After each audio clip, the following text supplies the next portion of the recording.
Olá, pessoal. Muita paz a todos. Dando sequência, então, gente, ao nosso seminário sobre Área 51, hoje nós vamos falar sobre a Área 51 russa, né?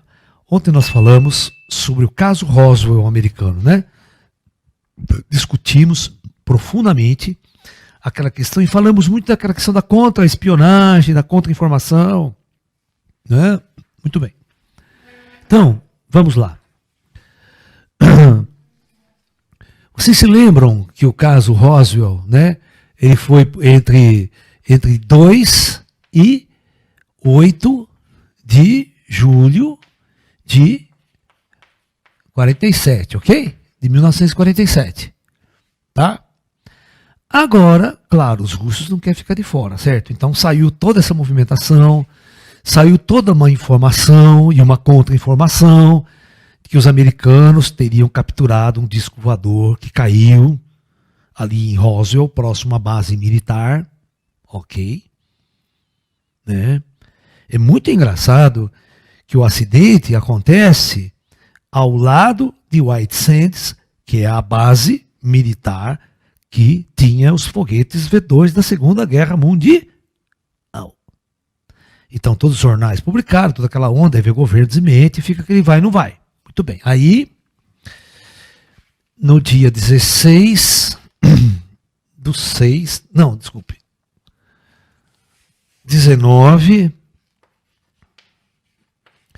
do 06 de 48, exatamente numa base secreta, olha, numa base secreta russa,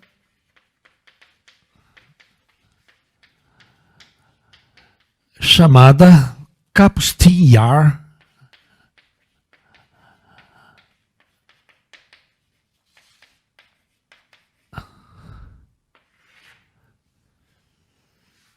que vai ser para nós, sabe? Acontece uma coisa, tá? Ô Ju, você coloca a primeira fotografia para mim aí, faz favor. Tá. Aparece um UFO cilíndrico assim no céu, sobre a base. Agora, o que tem nessa base? O que tem nessa base? Sabe o que tem nessa base? Nessa época? Foguetes, presta atenção. V2 capturados da Alemanha.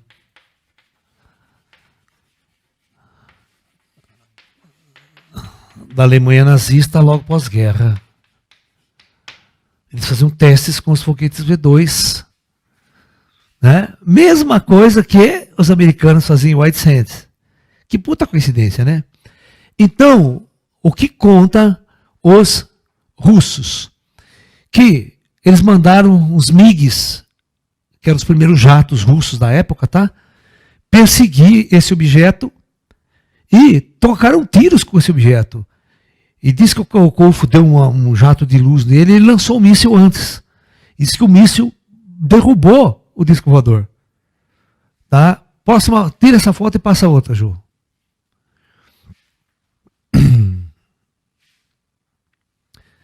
Essa é a base de Kapustin Yar e com foguetes lá, na época de 52 mesmo, tá? Onde, em 48, onde os foguetes V2 eram testados. E era assim extremamente secreta essa base. Pode tirar ela. Põe a terceira. Ah lá. Aí vai aparecer pedaços, destroços do UFO caído com os agentes russos ali em volta, né? Como se tivesse, não, capturamos o disco voador, caiu aqui o objeto e tal, né? Fecha essa, abre o outro. Aí nós capturamos o ET, olha lá. Esse é o ET russo. É uma foto de o ET russo dentro de uma cúpula, capturado por aquele piloto lá, que era o piloto do MiG. Tá bom? Então, pode tirar. Então, dessa forma, né, começa uma disputa como se, presta bem atenção, tanto do lado americano quanto do lado russo, né? Os ETs e suas naves são porcaria, ou seja, nossa força aérea pode derrubá-los com facilidade. Então essa era a mensagem subliminar que os russos estavam passando. Olha, americano, se você tem um disco voador, né, também tem. Mas qual que é a verdade? A verdade verdadeira? Isso é uma puta de uma mentira. Tudo isso é uma grande mentira. É uma grande... É um jogo a gente chama de contra-informação, só para dar uma mensagem na Guerra Fria de que nós estamos no controle. O fenômeno do disco voador, ele não é nada disso que vocês estão pensando. Ih, são falíveis, nossas armas derrubam eles. Nossa arma atômica, então, pelo amor de Deus. Qualquer tirinho de míssil, né, já derrubamos essa merda aí. Né? Então, e os americanos colocando essa mesma ideia. Não, o disco voador caiu. Eles não falaram que derrubaram, tá? Porque não podia falar que derrubaram nos Estados Unidos, daí, né? A imprensa ia cair de pau em cima, né? Cadê o disco voador? Queremos ver. Então ele tinha que falar que não existiu, que isso era mentira. Mas, se você for para o governo russo, naquela época, ele negava também. Então, era a informação. Eu jogo a informação, mostro foto, mostro o vaso, faço os caras vazar a informação, depois eu falo que é mentira. Tá? Isso é um jogo. É um jogo daquela época muito clássico. Tá? É igual os Homens de Preto. Né? Né? Os Homens de Preto é a ideia de que o governo americano tem um puta contato com o ET, tem um puta controle, tem puta operação e o povo não sabe de nada. Entendeu? O povo não sabe de nada. Né?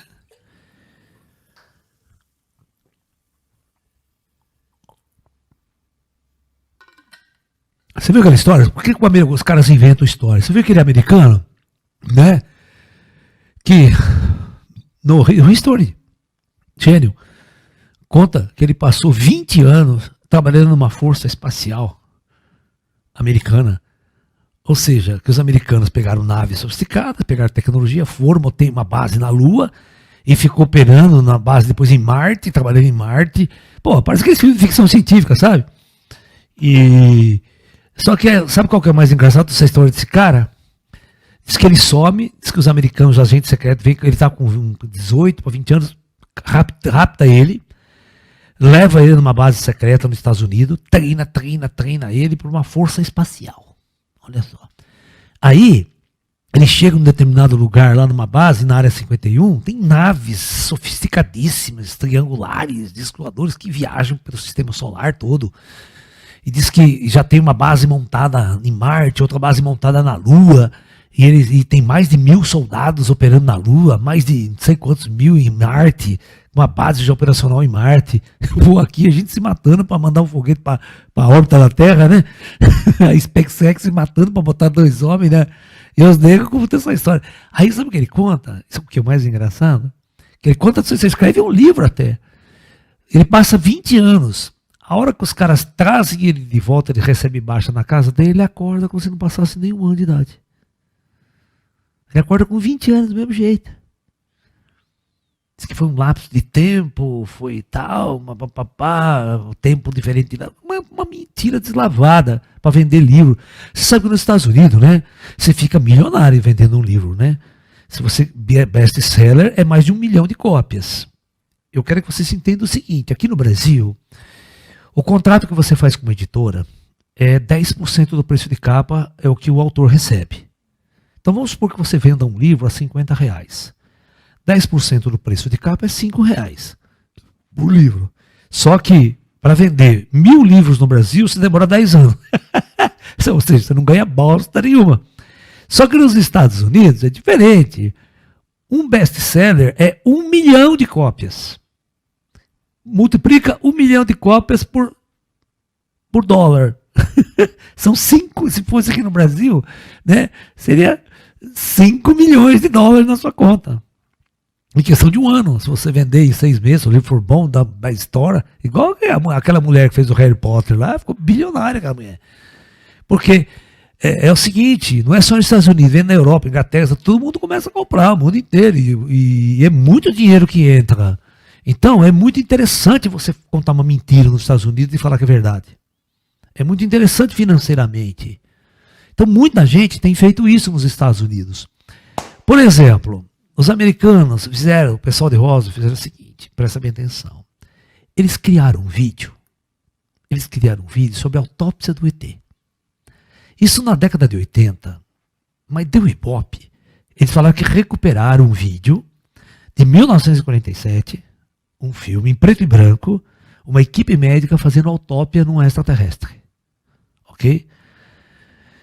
O Fantástico, presta atenção, só a Globo para passar eram mais ou menos uns 15 a 20 minutos de filme, certo?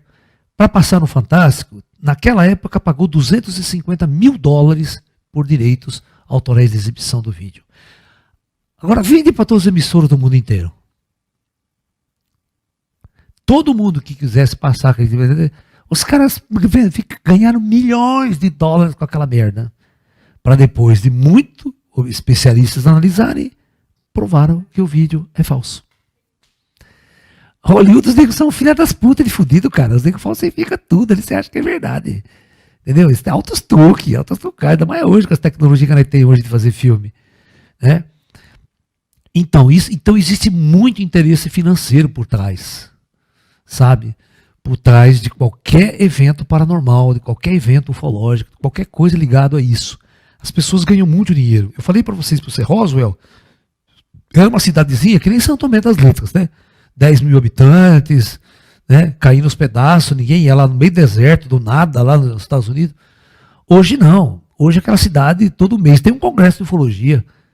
E congressos internacionais de ufologia que vai 100 mil pessoas naquela cidade para participar. É um negócio absurdo. A cidade ganha dinheiro que nem água em função dessa disco voador, né? Caiu o disco voador.